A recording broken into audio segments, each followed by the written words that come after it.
Easter brunch at the Thompson family estate was supposed to be a celebration of faith and family. Instead, it became another opportunity for my relatives to explain why my career choices were fundamentally misguided. "Nicole, sweetheart, when are you going to stop playing around with computers and find a real job?" Aunt Patricia's voice carried across the elegantly set dining table, where 3 generations of Thompsons had gathered for our annual tradition of passive-aggressive family bonding. I looked up from my phone, where I'd been monitoring pre-market trading activity for what would be the most significant day of my professional life. "I'm not playing around, Aunt Patricia. I run a technology company." "Social media isn't real work," my father declared, cutting his ham with surgical precision. "It's entertainment for teenagers. You're 31 years old, Nicole. Time to consider a career with substance." The conversation was depressingly familiar. For 8 years my family had been dismissing Streamline X as Nicole's little internet hobby, despite the fact that my platform had revolutionized how businesses manage their digital presence across multiple social networks. They saw my work as frivolous content creation rather than the enterprise software solution it actually was. "David's absolutely right," my Uncle Richard added, gesturing toward my cousin Mark, who was cutting his toddler's food with paternal efficiency. "Look at Mark. Regional sales manager for a Fortune 500 company, beautiful family, real contributions to society. That's what success looks like." Mark smiled with practiced humility. "Well, Uncle Richard, I wouldn't say I'm particularly successful. But at least I have a stable career with growth potential. Not like..." He gestured vaguely in my direction. "Whatever it is Nicole does on the internet." What I did on the internet was run a platform that processed over 2.8 billion social media interactions monthly for 47,000 enterprise clients. What I'd built over the past 8 years was a comprehensive solution that allowed businesses to manage their entire digital presence through a single interface, with AI-powered analytics that had become the industry standard. But my family measured success through traditional metrics: job titles they could understand, office buildings they could visit, and career paths that followed predictable trajectories. My work, conducted primarily through strategic partnerships and remote management of a distributed team, was invisible to them. "I just think," my mother said, refilling her mimosa, "that it would be nice if Nicole could find something more permanent, more professional." The Hendersons' daughter just made partner at her law firm. The Weatherby boy is chief financial officer at a bank. Those are careers that matter. "Mom, my platform serves clients across 43 countries, I said patiently. "We've got partnerships with Microsoft, Salesforce, and Adobe. Last quarter alone." "Nicole, dear," my grandmother interrupted with the authority that came from 92 years of family gatherings, "I'm sure your computer work is very nice. But when are you going to settle down and start a family? All this technology business won't matter when you're my age." I checked my phone again. 11:47 a.m. In exactly 13 minutes, Streamline X would begin trading on the Nasdaq as a publicly traded company. The IPO had been oversubscribed by 340%, with institutional investors fighting for shares in what financial analysts were calling the most significant social media infrastructure offering in 5 years. "You're always on that phone," Cousin Mark observed. "That's exactly what I'm talking about. Real professionals know how to disconnect, how to be present with family." The irony was magnificent. Mark's criticism of my phone usage was happening moments before that same phone would alert me to the completion of an initial public offering that would fundamentally alter my net worth and validate 8 years of work my family had consistently dismissed. "Speaking of being present," Aunt Patricia said, "shouldn't we say grace? It is Easter after all." My father nodded solemnly. "Patricia's right. We should take a moment to reflect on what really matters. Family, faith, real accomplishments that make a difference in the world." As we joined hands around the table, I felt my phone vibrate with incoming notifications. The markets had opened. Trading had begun. Streamline X was about to become very real work indeed. "Dear Lord," my father began, his voice taking on the reverent tone he reserved for family prayers, "we thank you for gathering us together on this holy day. We're grateful for our many blessings, our health, our successful careers, our family bonds that sustain us through life's challenges." My phone continued buzzing. I could see the screen lighting up with alerts, but couldn't check it without breaking the sacred circle of family prayer. We especially thank you for guiding us toward meaningful work that serves others and builds lasting value in our community. At exactly 12 p.m. as my father's prayer reached its crescendo, the unmistakable sound of the NASDAQ opening bell echoed from the television in the adjacent living room, where my teenage nephew had been watching financial news while avoiding family conversation. The prayer stopped. Everyone looked toward the sound. And that's when my phone exploded with notifications that would change everything. "What in heaven's name is that noise?" my grandmother asked, her 92-year-old voice cutting through the sudden chaos of electronic alerts emanating from my phone. I tried to silence it discreetly, but the notifications kept coming.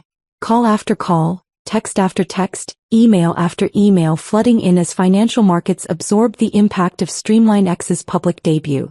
"Nicole, please turn that off," my mother said sharply. "We're having a family moment." "Sorry, let me just..." I glanced at the screen and felt my stomach drop. The stock price was up 67% in the first hour of trading. My investment banker was calling. My CFO was texting. The media requests were multiplying by the minute.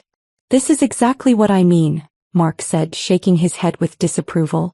"Complete inability to prioritize family over whatever crisis du jour is happening on social media."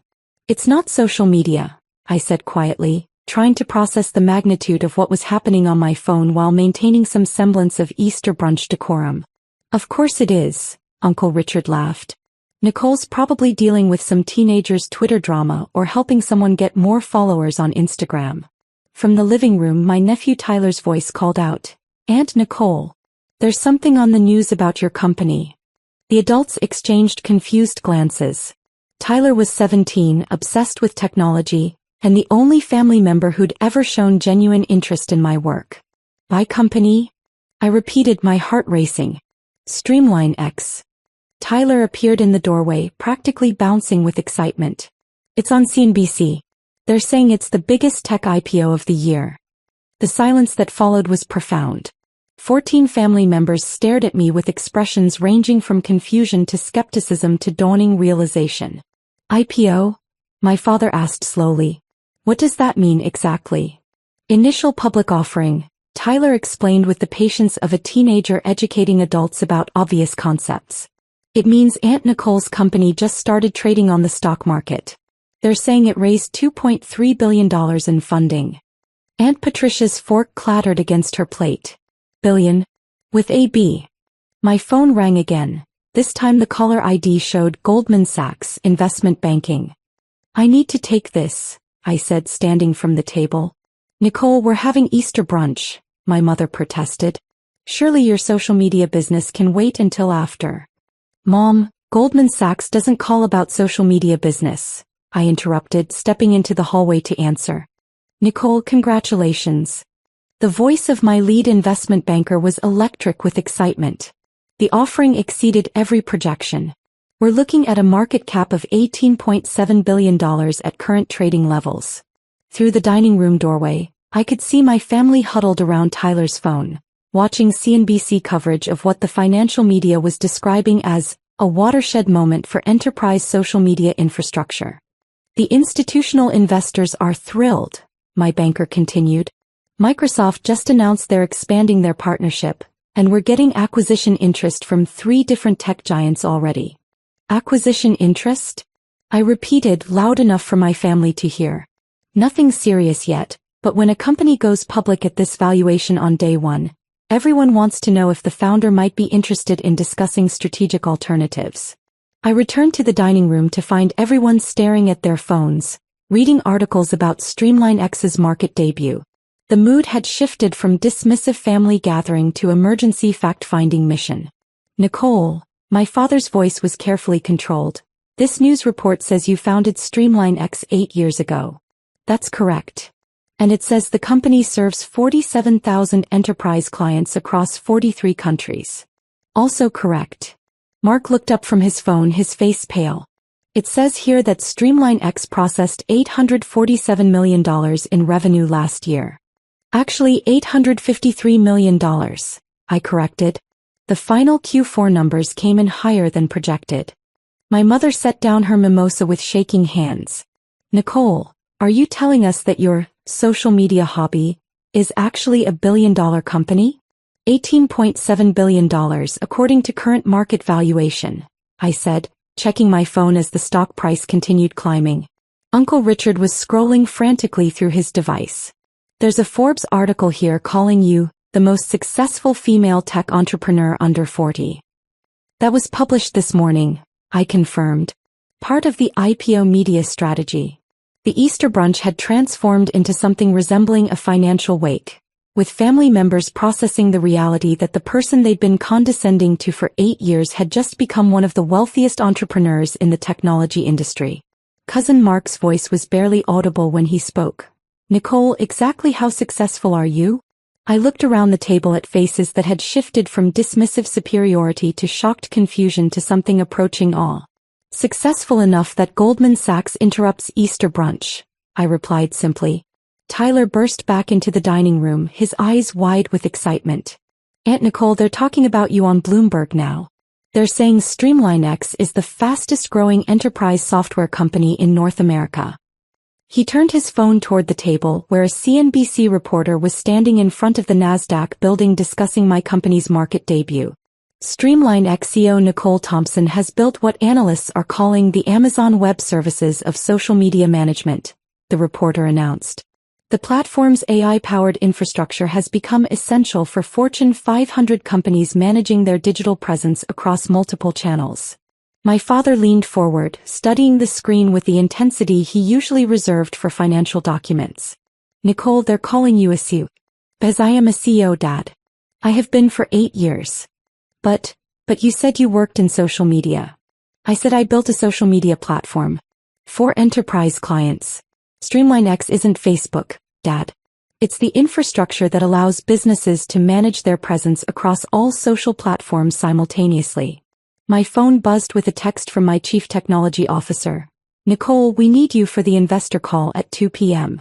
Every major tech publication wants interviews. This is insane. Aunt Patricia was scrolling through articles with growing amazement. Nicole, there's a piece here saying you have 847 employees across 15 countries. Actually 963 employees as of last week, I corrected. We've been hiring aggressively in preparation for the IPO. Employees. My mother's voice was faint. You have employees? I have 5 vice presidents, 3 general managers, and a board of directors that includes former executives from Google, Microsoft, and Salesforce, I explained patiently. Mark had gone completely silent, staring at his phone with an expression of dawning horror. Nicole, this article says StreamlineX's IPO made you worth.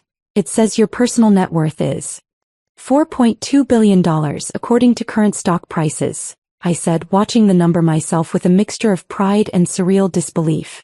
The silence that followed was absolute. 14 family members sat frozen around the Easter brunch table, trying to process the fact that the person they'd been patronizing about getting a real job had just become one of the wealthiest people in the technology industry. $4 billion, my grandmother repeated slowly. Dollars. Yes, Grandma. Uncle Richard's voice was hoarse when he spoke. Nicole, I don't understand. How did we not know about this?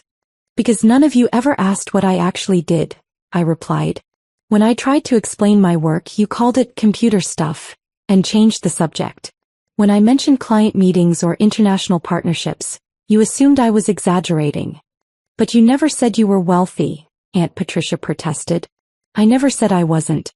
I live in a downtown penthouse, drive a Tesla, and travel internationally for business every month.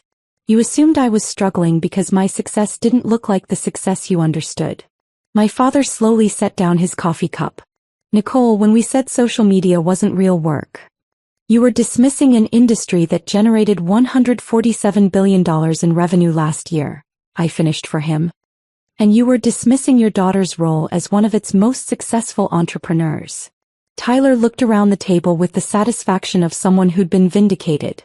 I tried to tell you guys Aunt Nicole was doing something big. But you never listened to teenagers about technology. My phone rang again. This time it was the White House Office of Science and Technology Policy. I really do need to take this, I said, standing from the table as my family sat in stunned silence. Sometimes the most important prayers are answered in ways no one expects. The Easter brunch never recovered its festive atmosphere.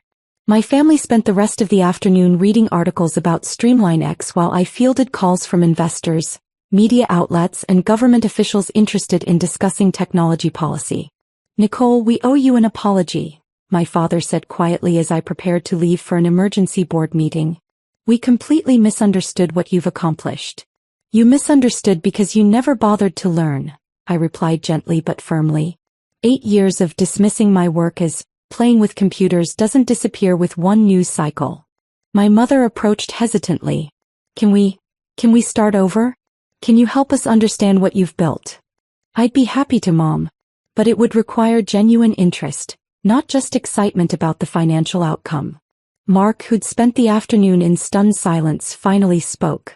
"Nicole, I've been thinking about what you said earlier about real contributions to society. Your platform, it actually helps millions of businesses communicate with their customers more effectively, doesn't it?" "It does. And it employs nearly 1,000 people worldwide, generates billions in economic activity, and has democratized digital marketing for small businesses that couldn't afford traditional agencies." 3 weeks later, I established the Thompson Foundation for Technology Education with my family serving on the advisory board. They finally had a way to discuss my success that they could understand. Philanthropy had always been respectable in their social circle. The family learned that real work comes in many forms, and that the most transformative innovations often look like playing around to people who don't understand their significance. Sometimes the best Easter miracle is the revelation that success was sitting at your table all along.